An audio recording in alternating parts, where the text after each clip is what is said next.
Aqui é o Rafa, tá começando mais um Interlude, que é o podcast, uma intromissão, né? É um podcast que não é o podcast principal do Depois de Horas. Esse podcast, falei podcast várias vezes, né? Esse podcast ele é publicado todas as terças-feiras às 11 da noite. E o podcast regular são às quintas-feiras às 11 da noite. E no podcast regular eu recebo diversos convidados, já falei sobre hipnose, eu trouxe hipnólogo aqui pro podcast, eu já trouxe mestre cervejeiro para poder falar sobre cerveja, já tive altos debates sobre música e sobre aplicativos de relacionamento, sobre Tinder. A gente abordou todos esses assuntos, que são os assuntos recorrentes aqui. E geralmente esses assuntos sobre cinema, música, estilo de vida são todos discutidos aqui com diversos participantes bem carismáticos. Então, você que nunca ouviu ainda o programa regular, ouça, tenho certeza que vai ter algum assunto interessante que você se identifica para poder ouvir. E se inscreva no canal youtube.com/depois de horas. É o canal onde você pode me ver também. Esse podcast também está em versão em vídeo no YouTube, como muitos aí, né? Podcast em vídeo foi popularizado aí por esses novos podcasts, o Flow, Inteligência Limitada, todos esses surgiram no YouTube, fizeram um grande sucesso, levantaram a podosfera. Mas eu, Rafael, já faço podcast, quem me conhece aí já de um bom tempo sabe que eu faço podcast há muito tempo, quando só era áudio, né? E agora eu tô aparecendo de bonezinho e de ambiente, quarto aqui todo azulado, né? Hoje eu acertei uma iluminação azulada. E você pode ter certeza que no próximo vídeo eu não vou acertar a iluminação. Eu nunca lembro como que eu consigo fazer a mesma iluminação e o mesmo quadro também, o mesmo quadro de filmagem, né?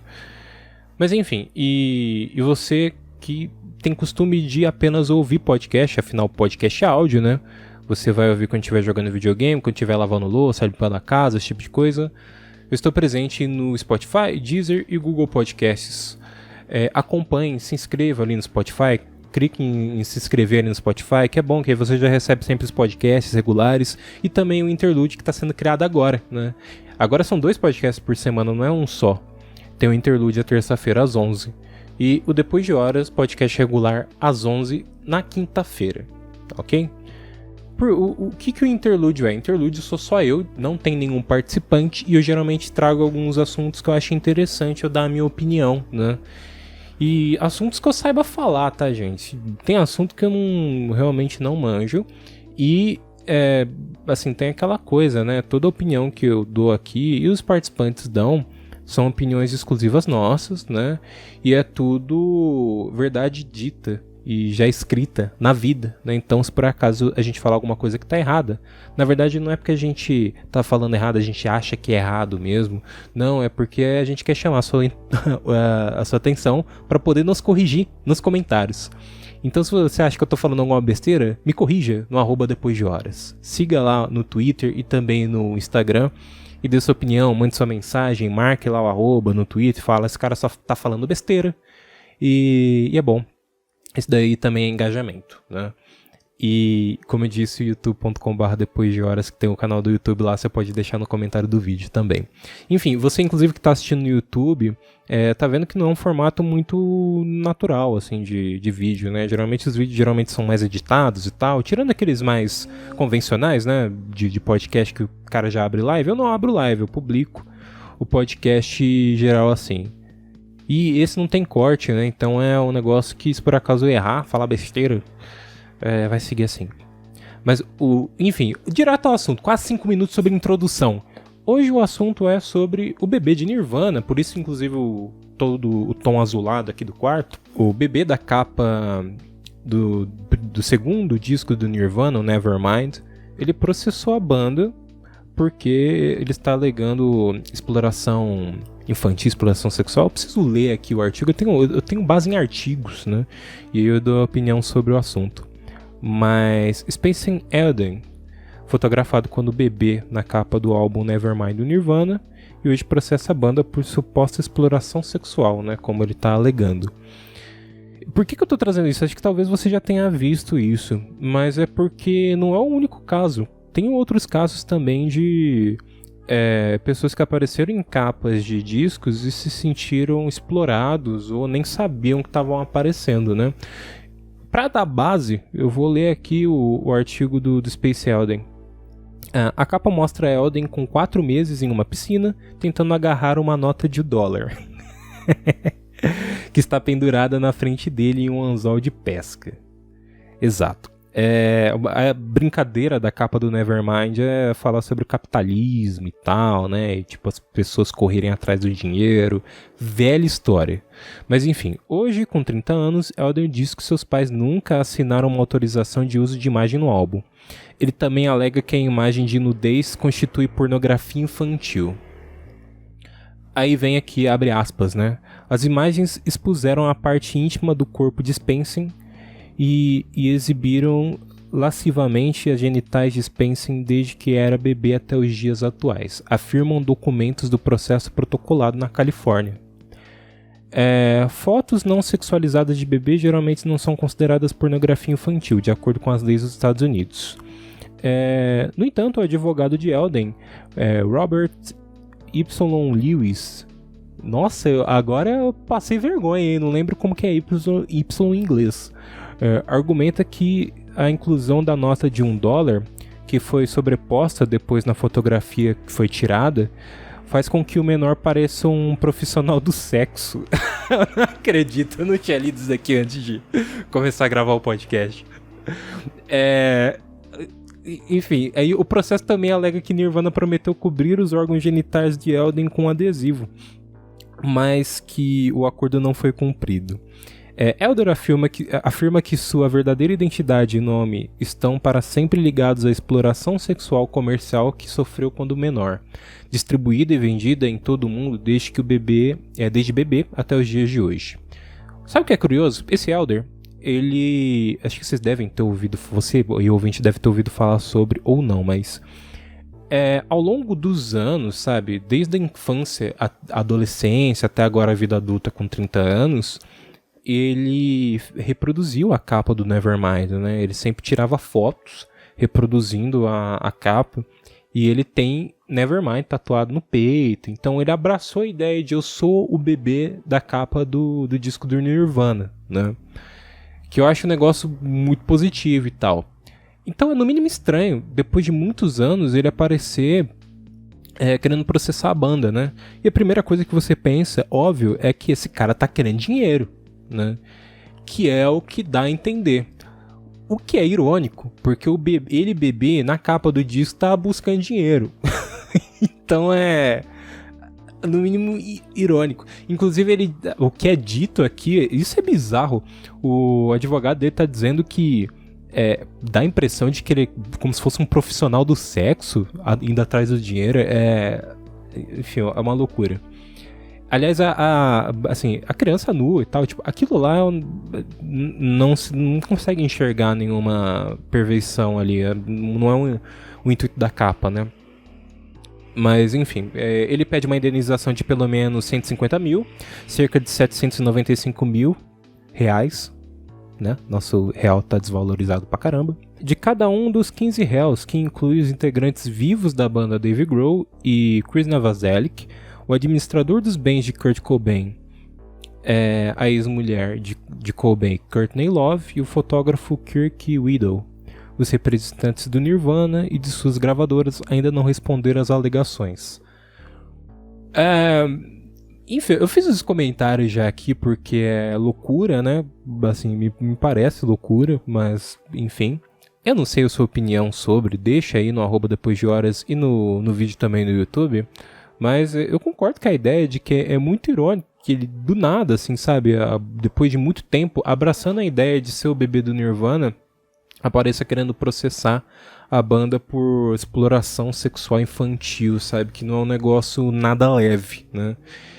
E, enfim, comentam-se que, na verdade, ele tá precisando de dinheiro e por isso que ele tá se aproveitando disso e que acha que não ganhou tanto dinheiro quanto poderia, né? Enfim... Aí pensa, você é o Dave Grohl, você é o Chris Novoselic, né, o baterista e baixista da banda, os únicos membros vivos. 30 anos do maior disco da sua vida, né? O Dave Grohl tem até agora o Foo Fighters, né, mas o Nirvana foi o maior sucesso dele, sem dúvida. E, assim, o Nirvana, a capa do Nevermind é icônica, né? Então, assim, você pensa, pô, depois de anos, tá tudo bem, vamos comemorar os 30 anos aí de lançamento. Não, aí vem a criança, né, que hoje em dia já é um marmanjo, e vai processar você por uso indevido de imagem, ou exploração, que, assim, a alegação é bizarra. E assim, o problema é que é tudo muito frágil, né? Pelo menos o argumento dele, principalmente depois de anos dele ter, assim, reproduzido a capa do disco, dele ter tatuado o nome do disco no peito. Soa tudo estranho, né? Mas como eu disse, não é o primeiro caso de processo, né? Rolaram vários, mas eu vou trazer 2 exemplos aqui. Primeiro, a banda Placebo lançou o primeiro disco deles em 1996. Ano de nascimento deste que vos falo. E na capa tem um menininho que chama David Fox, que ele tá fazendo meio que gesto como se estivesse enxugando lágrimas.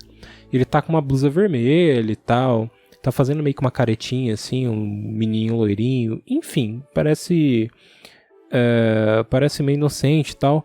Só que o que o David Fox alegou em 2012, quando ele processou a banda, que a capa arruinou a vida dele, né? A mesma alegação do bebê do Nevermind. E que ele teve até que mudar de escola porque ele sofreu muito bullying na época, né? E que essa capa, na verdade, a foto foi tirada pelo primo dele e, assim, uma semana depois estava nas lojas. Ele não tinha ciência nenhuma de que isso daí viria a ser uma capa de um disco, né? E aí, no ano de 2012, ele processa a banda. No ano de 2012, completou 40 anos de Clube da Esquina, que é um disco lançado pelo Lobo Borges e o Milton Nascimento. E os dois também foram processados pelas crianças que estão na capa do disco. Que aí tem pessoas que achavam que era até o próprio Lobo Borges e o Milton Nascimento que estavam na capa do disco, né? Que é um menininho negro e um menininho branco sentado num ambiente meio rural, assim, perto de uma cerca. Mas no fim não era.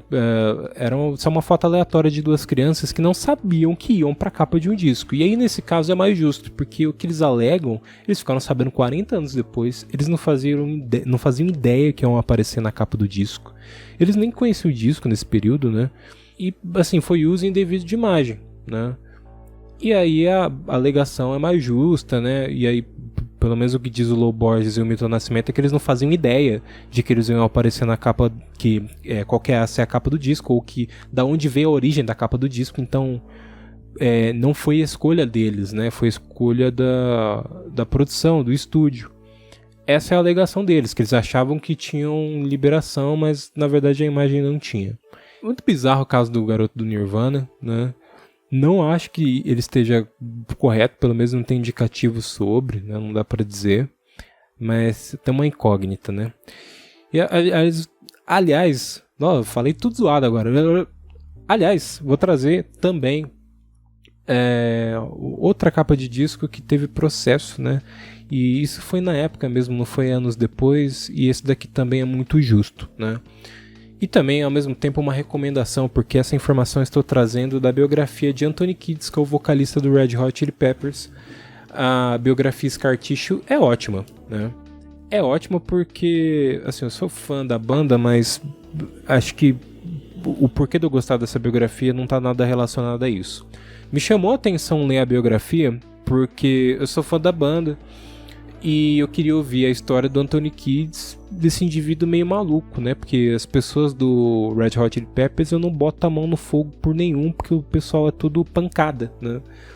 E a biografia, ela tem esse quê mesmo, né? O Anthony Kiedis é um cara meio adoidado e tal, mas quando você vê as coisas que aconteceram ao longo da infância e adolescência dele, né? A criação que ele teve, o uso de drogas já desde o início, dá pra ver que ele é um cara, assim, completamente de lua, sabe? Não é um cara normal. E por isso até que torna a música dele tão interessante, assim como diversos outros músicos, né? Mas no caso dessa biografia, ela tem um quê meio lúdico. Tem coisas que acontecem nela que nem parecem que são verdade. Você fica naquele questionamento, tipo, isso daqui aconteceu ou não? Né? E aí tá a graça, porque a leitura é bem fluida, né?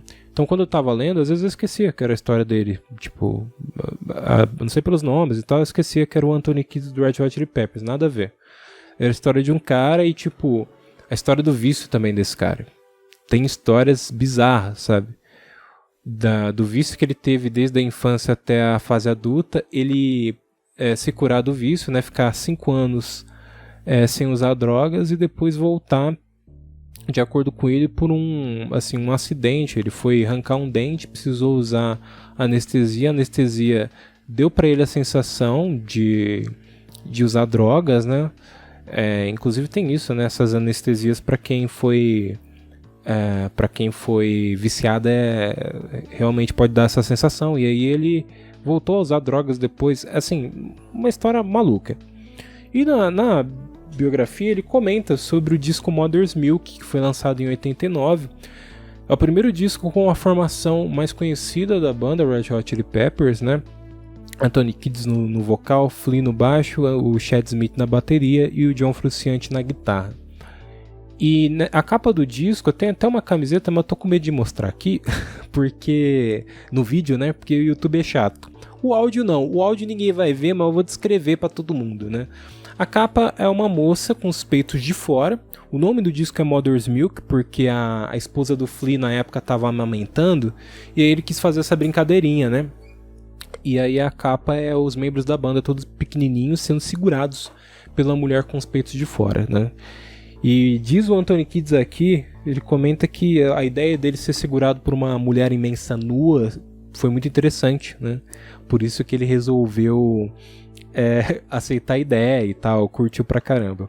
Mas enfim, pelo relato dele, ó, quando terminamos aquele disco, não dissemos esse é o nosso melhor disco, mas eu não me senti mal em relação ao Mother's Milk. Porém, me arrependi da capa do disco. Flea inventou o título em homenagem aos fluidos corporais de sua esposa que estava alimentando a sua filhinha Clara. Não acreditem nos rumores de que leite materno é uma referência à heroína, né? Como algumas pessoas acreditavam. Nosso amigo Nils Israelson, Evandro Helson, sei lá, que tinha feito fotos do segundo e do terceiro disco, tinha um velho pôster dos anos 60 de Sly and the Family Stone, em que Sly está segurando sua banda na mão. Eu achei ótimo ser a ideia de uma pessoa, né, de uma mulher enorme nua me segurar, né, então aceitei. A banda não se entusiasmou muito com a ideia, mas acabou concordando. Infelizmente, cheguei tarde para os testes com as modelos e Neil já tinha escolhido a garota. Descobrimos que a garota não aceitaria mostrar os mamilos e não pude entender porque escolheram ela. Faz sentido. A capa foi impressa e os mamilos foram cobertos, mas a IMI imprimiu algumas centenas de cartazes com os mamilos expostos. Esses foram para as lojas de discos e para amigos. Acho que foram Chad e Flea que escreveram algumas coisas pervertidas em um dos cartazes. E a modelo nos processou. Parabéns, vocês são muito inteligentes, né? Eles ganhou $50 mil e um acordo enorme na época. Ou seja, né, isso daqui foi pura e simples cagada dos caras, né? Esse é um caso onde é justo também, rolou o processo, mas já tinha sido acordado antes. Agora, por que o rapaz, o Israelson aqui, aceitou uma modelo que não queria mostrar os peitos, sendo que essa era a ideia da capa do disco, vai entender, né? É legal que a capa do disco ela tem versões diferentes, né? Ela tem uma versão que é uma florzinha que tá tampando o mamilo, né? Que um dos mamilos, o Anthony Kiedis, como ele tá pequeno, mas ele tá em pé, ele tá tampando um dos mamilos. E o outro, era só um peito que ia ser mostrado, né? Mas tem versões que tem ali uma florzinha cobrindo e tem versões que não tem. Então eu não sei como que funciona hoje em dia o acordo para o lançamento dessa versão dela mostrar um dos seios, mas não faço ideia. Muito sobre música esse interlúdio hoje, né? Então nos próximos acho que eu vou trazer alguns outros assuntos, né? Eu sempre vou dar uma variada aqui. E tem o podcast regular também agora na quinta-feira às 11 da noite, né? Então você e o ouvinte, não se esqueça de se inscrever no canal youtube.com/depois de horas. Tem o @depois de horas também, não se esqueça de seguir, que é importante. Eu sempre publico lá também conteúdos exclusivos nas redes sociais.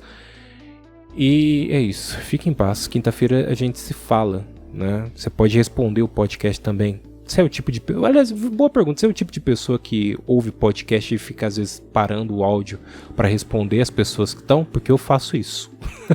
Quando eu não participo do podcast, eu fico respondendo as pessoas que estão no podcast. Você faz isso?